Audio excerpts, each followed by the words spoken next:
देश की राजधानी दिल्ली की नई आबकारी नीति में कथित भ्रष्टाचार से जुड़े मामले को लेकर जहां सीबीआई ने दिल्ली के आबकारी मंत्री और डिप्टी सीएम मनीष सिसोदिया को गिरफ्तार कर लिया था, उसके एक दिन बाद ही आज मनीष सिसोदिया ने दिल्ली के मंत्रिमंडल से इस्तीफा दे दिया है।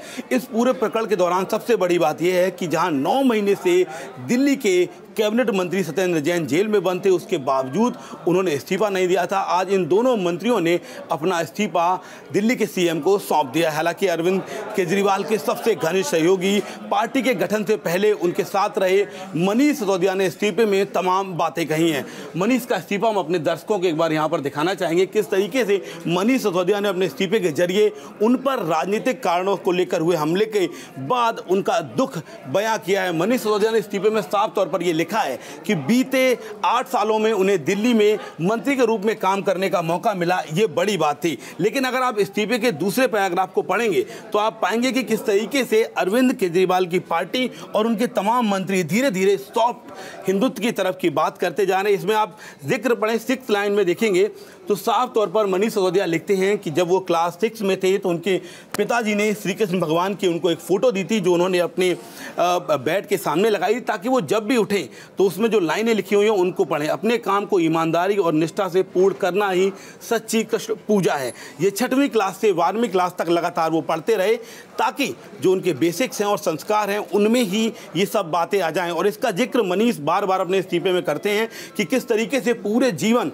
लगातार भ्रष्टाचार के खिलाफ उन्होंने लड़ाई लड़ी, लेकिन राजनीति में आने के चलते उनके कामों पर सवाल उठाए गए। आगे अगर आप देखेंगे तो आप पाएंगे कि किस तरीके से उन्होंने लिखा है, यह बहुत दुखद है कि 8 साल तक लगातार ईमानदारी और सत्यनिष्ठा से काम करने के बावजूद उन पर तमाम तरीके के सवाल किए गए। ये लाइन भी इंपॉर्टेंट हो जाती है, मैं जानता हूं, मेरा ईश्वर जानता है कि ये सारे आरोप झूठे हैं।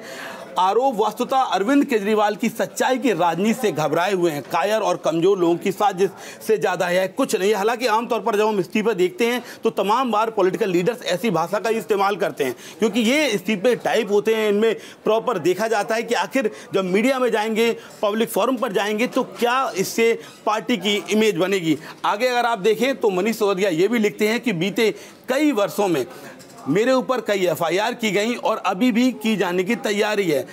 उन्होंने बहुत कोशिश की कि मैं आपका साथ छोड़ दूं, मुझे डराया, धमकाया, लालच दिया, लेकिन मैं उनके आगे नहीं झुका और जिसके बाद मुझे गिरफ्तार करके जेल में डाल दिया गया।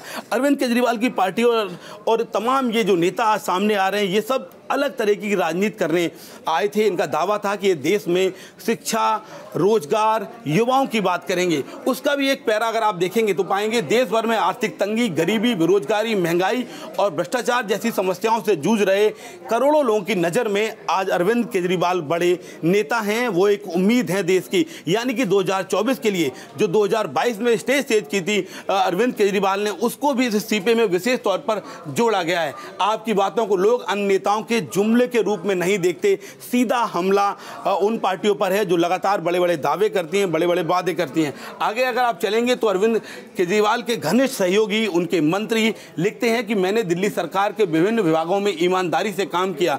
दिल्ली के सरकारी स्कूलों में पढ़ रहे लाखों बच्चों की दुआएं मेरे साथ हैं, उनके माता पिता का प्यार मेरे साथ है।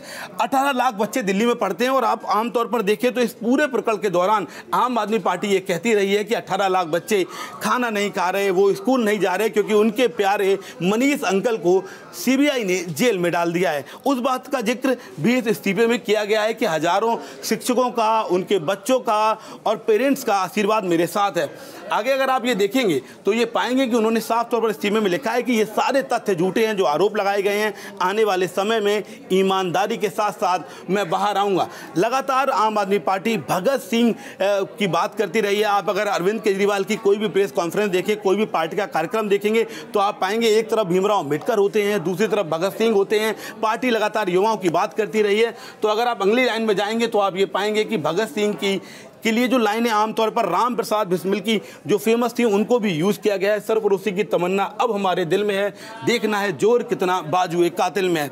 वो तस्वीरें भी आपने देखी होंगी जब भगत सिंह जैसा साफा लगाकर दिल्ली के आबकारी मंत्री, शिक्षा मंत्री और डिप्टी सीएम मनीष सिसोदिया उस दौरान जो 2 बार पेशी हुई थी उनकी, तब उस इमेज के साथ गए थे। आगे अगर आप देखें तो लास्ट में किस तरीके से उन्होंने लिखा है, अंत में दिल्ली सरकार के उन तमाम अधिकारियों, सभी सरकारी कर्मचारियों का धन्यवाद करता हूं जिन्होंने मेरे हुए, मंत्री पद पर रहते हुए विगत 8 वर्षों से मेरे साथ काम किया और अंत में दिल्ली सरकार के मंत्रिमंडल से मेरा इस्तीफा स्वीकार कर मुझे इस पद से मुक्त करने की कृपा करें। ये लेटर अपने सबसे घनिष्ठ मित्र, अपने सहयोगी और दिल्ली सरकार के मुख्यमंत्री अरविंद केजरीवाल को उन्होंने लिखा है। आम आदमी पार्टी के लिए एक बड़ा सेटबैक सामने आया है। हालांकि पार्टी का दावा है कि दिल्ली के जो विभाग हैं उनके काम ना रुकें, दिल्ली के लोगों को परेशानी ना हो, इसके लिए इन दोनों नेताओं ने इस्तीफा दिया है। हालांकि दिल्ली कैबिनेट की बात करें तो अब महज 4 मंत्री रह गए। ऐसे में आने वाले समय में मंत्रिमंडल विस्तार होता है या इन तमाम मंत्रियों कोई अतिरिक्त पद दिए जाते हैं, देखने वाली बात होगी, क्योंकि अरविंद केजरीवाल के सबसे विश्वसनीय रहे हैं। अब अरविंद केजरीवाल की मुसीबत ये होगी कि सबसे खास सहयोगी ढूंढना, जिस पर विश्वास किया जाए, जो पार्टी के एजेंडा को आगे सेट करे, न सिर्फ पढ़ाई लिखाई और पार्टी के एजेंडा के साथ साथ लोगों में उसका क्रेज हो। मनीष सिसोदिया एक ऐसा चेहरा थे, जब अरविंद केजरीवाल पूरे देश में एक्सपेंशन की बात करते थे, पार्टी को आगे बढ़ाने की बात करते थे, तो वो दिल्ली का काम देखते थे। अगर मनीष सिसोदिया जेल में होंगे तो आखिर कैसे राजनीतिक जो रास्ते हैं 2024 के लिए पूरे देश में अरविंद केजरीवाल को, पार्टी को खड़ा करना है, वो कैसे संभव होगा? ये तमाम सवाल दर्शकों के लिए छोड़ देता हूं, क्योंकि आने वाले समय में आम आदमी पार्टी चिंतन करेगी, मनन करेगी और अपने आप को किस तरीके से इस सेटबैक से उभारेगी, ये देखने वाली बात होगी।